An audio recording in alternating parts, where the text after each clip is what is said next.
Desligue o ruído e conecte-se aos factos. Temos 10 estadias num dos hotéis de luxo Alma Lusa na Comporta. 2 adultos, 2 noites. Assine hoje o Observador com até 58% de desconto e habilite-se a ganhar. Tudo em observador.pt. Horas.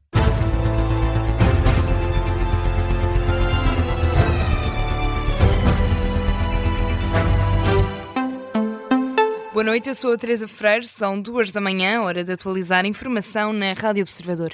O Primeiro-Ministro deixa um recado ao GT, diz que se o acordo em sede de concertação social falhar, será indesculpável. Recado deixado a poucas horas de o GT decidir se assina ou não o acordo em sede de concertação social para rever a lei laboral. No discurso de abertura do Conselho Nacional do PSD em Lisboa, Luís Montenegro deixou elogios à Ministra do Trabalho e avisa que está tudo em cima da mesa para que não se perca a oportunidade de valorizar o trabalho. Será, de facto, indesculpável que o país não aproveite esta oportunidade para criar as condições para podermos pagar melhores salários, para podermos ter empresas mais competitivas, para podermos reter a nossa juventude, a nossa capacidade de trabalho em Portugal e podermos, portanto, seguir em frente, virar esta página e nos abalançarmos a outros fatores de competitividade para também, por essa via, darmos condições às empresas e ao trabalho poder sair mais valorizado.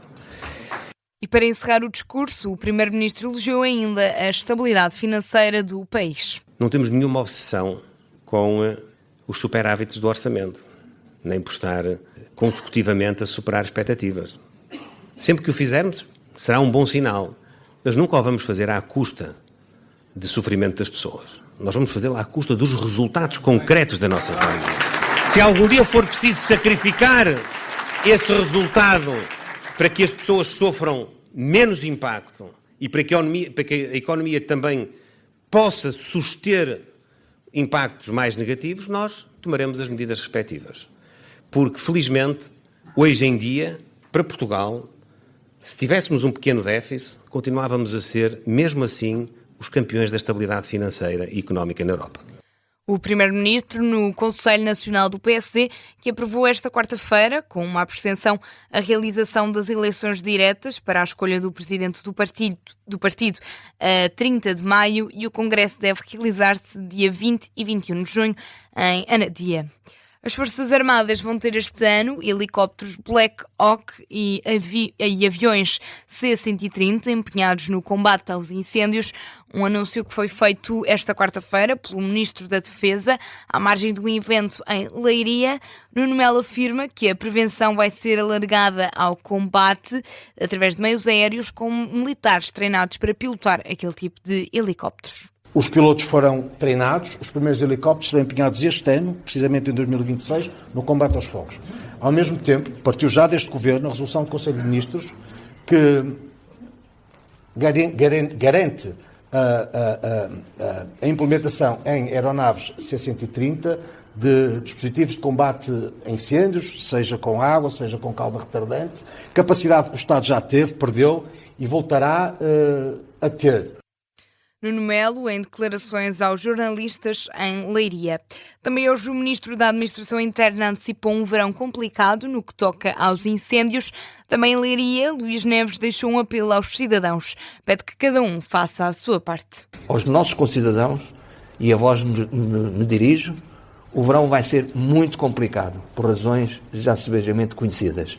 E por isso pedimos a todos vós que façam a vossa parte, que limpem, que ajudem a identificar, se não houver meios, nós teremos esses meios. Ajudem a identificar as áreas problemáticas, porque vós, cidadãos, conhecem o terreno melhor do que ninguém. Que o tempo de verão vai ser muito complicado. Luís Neves, o Ministro da Administração Interna, em declarações aos jornalistas, depois da apresentação do Comando Integrado de Prevenção e Operações em Leiria. O Presidente da República esteve esta quarta-feira reunido com o Governo e autarquias para debater a bacia hidrográfica do Mondego. Depois das cheias que causaram preocupações neste distrito, António José Seguro visitou diques que cederam à força das águas no mês de fevereiro quis ouvir autarcas, a Ministra do Ambiente e especialistas para debater o que fazer para evitar situações semelhantes no futuro. A Presidente da Câmara de Coimbra, Ana Abrunhosa, saiu satisfeita do encontro por partilhar com o chefe de Estado a certeza de que a calamidade continua a ser uma realidade para os concelhos do distrito. Saímos satisfeitos com a presença do Sr. Presidente da República, notámos e sentimos um interesse genuíno, notámos e sentimos que para o Sr. Presidente da República a calamidade ainda não acabou. Para nós a calamidade ainda não acabou, enquanto virmos nas pessoas as preocupações que continuamos a ver, a calamidade ainda não acabou.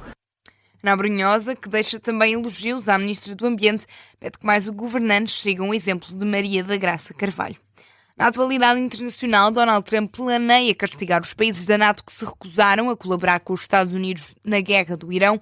Informação avançada pelo Wall Street Journal.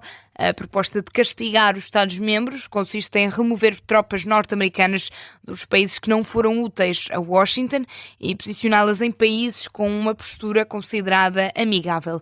De acordo com o mesmo jornal, poderiam beneficiar deste processo países como a Polónia, a Lituânia, a Roménia e a Grécia. Outra parte da punição passará por encerrar uma base num país europeu, possivelmente em Espanha ou na Alemanha. Entretanto, o secretário-geral da NATO diz que teve uma conversa franca e aberta com o presidente norte-americano. Já Donald Trump relembra que a NATO não esteve lá quando os Estados Unidos precisaram. Mark Rutte e Donald Trump estiveram reunidos durante cerca de 2 horas. Depois da reunião, quem falou primeiro foi Mark Rutte, em declarações à CNN Internacional. O líder da NATO diz que sentiu que Trump está desapontado com muitos aliados. He is clearly disappointed with many NATO allies. Ele está claramente desapontado com muitos aliados da NATO e compreendo o ponto de vista, mas ao mesmo tempo também pude salientar o facto de que a grande maioria dos países europeus tem prestado apoio aos Estados Unidos e tem cumprido os compromissos que foram assumidos. Existe também um amplo apoio à necessidade de enfraquecer a capacidade nuclear e de mísseis balísticos do Irão, e sabe-se que apenas os Estados Unidos estavam em condições de o fazer. Por isso, também o chamei a atenção para o lado positivo, mas claramente que esta foi uma discussão muito franca, muito aberta, mas também uma discussão entre 2 bons amigos. Há claramente uma certa desilusão, mas ao mesmo tempo ele também ouviu atentamente os meus argumentos sobre o que está a acontecer. Eu também o chamei a atenção para o facto de que foi a sua liderança que levou a grandes mudanças da NATO. Mark Rutte, em declarações à CNN Internacional depois deste encontro. Do outro lado, Donald Trump disse que a NATO não esteve lá quando os Estados Unidos precisaram e o presidente norte-americano recorreu à rede social Truth Social para fazer esta avaliação deste encontro com Mark Rutte. Escreve ainda que a NATO não vai lá estar, ou seja, não esteve quando os Estados Unidos precisaram e também não vai estar se os Estados Unidos voltarem a precisar de ajuda, e recorda a situação na Groenlândia, pede que as pessoas se lembrem de que forma é que, e passo a citar, esse pedaço de gelo grande é governado de forma terrível. O vice-presidente dos Estados Unidos diz que o Irão seria estúpido se recusasse o cessar-fogo por causa do Líbano. J.D. Vance alega que os norte-americanos têm todas as cartas e que agora os iranianos têm de dar o próximo passo. Ameaça que, caso contrário, Trump está pronto para recomeçar a guerra. A questão do Líbano é precisamente um dos 3 pontos do cessar-fogo que o Irão acusa os Estados Unidos de violarem. Para Teherão, o cessar-fogo deveria incluir o Líbano, por isso mesmo o Irão considera que neste momento as negociações seriam insensatas. Entretanto, o Irão pode vir a reabrir o Estreito de Hormuz, mas apenas com a passagem de 12 navios por dia. Informação avançada pelo Wall Street Journal, que adianta que o Irão disse aos mediadores do conflito que vai apenas permitir a passagem de 12 navios pelo Estreito de Hormuz durante as 2 semanas do cessar-fogo anunciado e, para além disto, vai exigir o pagamento de uma portagem que deverá ser feita através de criptomoedas ou ienes chineses. Ponto final neste Jornal das 2. A informação está de regresso às 2h30 com a síntese de notícias.